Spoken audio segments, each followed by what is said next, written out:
Hai teman mama, sejarah ketupat sebagai hidangan khas lebaran perlu dipahami oleh umat Islam di Indonesia. Sebagai salah satu tradisi yang khas di Indonesia, kamu tentunya tidak akan kesulitan menemukan dekorasi ataupun masakan ketupat di berbagai daerah di Indonesia. Sejarah ketupat sebagai hidangan khas lebaran dimulai pada masa penyebaran agama Islam di Pulau Jawa. Ketupat sebagai simbol yang identik dengan Hari Raya Idul Fitri memiliki filosofi tersendiri dari berbagai elemen di dalamnya. Ketupat adalah hidangan yang menggunakan bahan utama beras dengan pembungkus terbuat dari anyaman daun kelapa muda atau janur. Pada hari lebaran, banyak juga dekorasi ketupat yang digunakan di mana-mana. Berikut, Mama Lover rangkum dari berbagai sumber tentang sejarah ketupat sebagai hidangan khas lebaran. Yuk simak!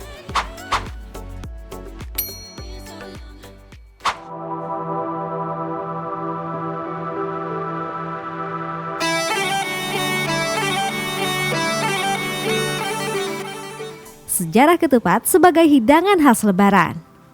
Sejarah ketupat sebenarnya sudah ada sejak zaman Hindu-Buddha di Jawa. Pada tahun 1600-an, di mana Islam mulai menyebar di Jawa, ketupat diperkenalkan dengan filosofi bermakna. Sosok yang memperkenalkan filosofi ketupat adalah Raden Mas Sahid atau yang dikenal sebagai Sunan Kalijaga. Pada masa ini, Sunan Kalijaga memperkenalkan ketupat sebagai makanan dengan filosofi khas lebaran. Ketupat atau kupat dalam bahasa Jawa merupakan kependekan dari ngaku lepat dan laku papat. Ketupat menjadi simbol perayaan Hari Raya Idul Fitri pada masa Kerajaan Demak yang dipimpin oleh Raden Fatah. Sejarah ketupat menjadi salah satu simbol untuk perayaan Hari Raya Idul Fitri umat Islam sejak pemerintahan Demak di bawah kepemimpinan Raden Fatah. Sunan Kalijaga membudayakan 2 kali bakda, yaitu bakda lebaran dan bakda kupat. Bakda kupat dimulai seminggu sesudah lebaran. Pada hari yang disebut bakda kupat tersebut, di tanah Jawa waktu itu hampir setiap rumah terlihat menganyam ketupat dari daun kelapa muda. Selesai dianyam, ketupat diisi dengan beras kemudian dimasak.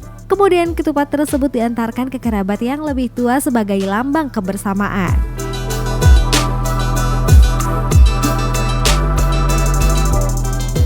Makna ketupat.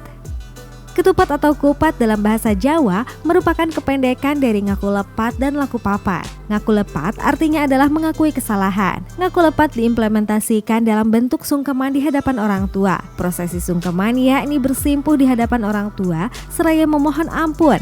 Ngaku lepat juga berbentuk saling mengakui dan memaafkan kesalahan satu sama lain.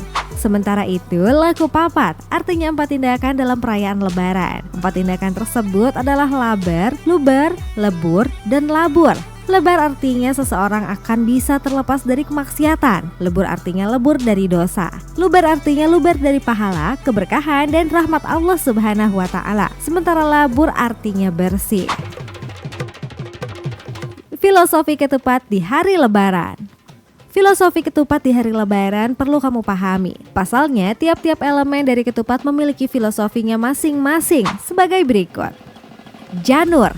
Janur atau daun kelapa muda menjadi pembungkus dari ketupat. Janur menurut filosofi Jawa merupakan kepanjangan dari sejatine nur. Artinya manusia berada dalam kondisi suci setelah berpuasa Ramadan. Dalam budaya Jawa, janur juga dipercaya sebagai tolak bala. Bentuk ketupat. Bentuk segi 4 pada ketupat melambangkan keempat nafsu dunia, yaitu amarah, rasa lapar, rasa ingin memiliki sesuatu yang indah, dan rasa ingin memaksakan diri. Orang yang memakan ketupat diibaratkan telah mampu mengendalikan keempat nafsu tersebut selama berpuasa. Selain itu, bentuk dari segi 4 dari ketupat mempunyai makna kiblat papat 5 pancar, yang berarti 4 arah mata angin dan 1 pusat, yaitu arah jalan hidup manusia di mana pusatnya adalah Allah Subhanahu wa Ta'ala.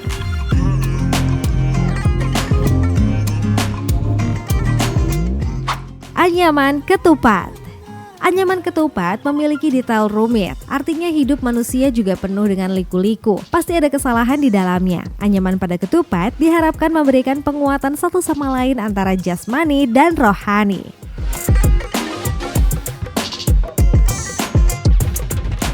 Isi ketupat.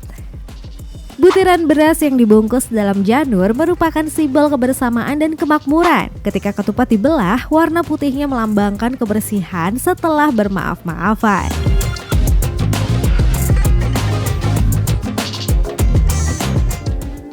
Hidangan pendamping. Ketupat biasanya disantap bersama hidangan pendamping berbahan santan. seperti opor, rendang, atau gulai. Santan atau santen memiliki filosofi Jawa yaitu pengapunten atau memohon maaf. Dengan begitu, ketupat memiliki filosofi mencerminkan kebersihan dan kesucian hati setelah mohon ampun dari segala kesalahan. Nah, itu dia sejarah kapan pertama kali ketupat menjadi hidangan Idul Fitri serta filosofinya. Penasaran dengan sejarah makanan-makanan yang ada di Indonesia serta dunia? Tonton terus Mamam Lover ya.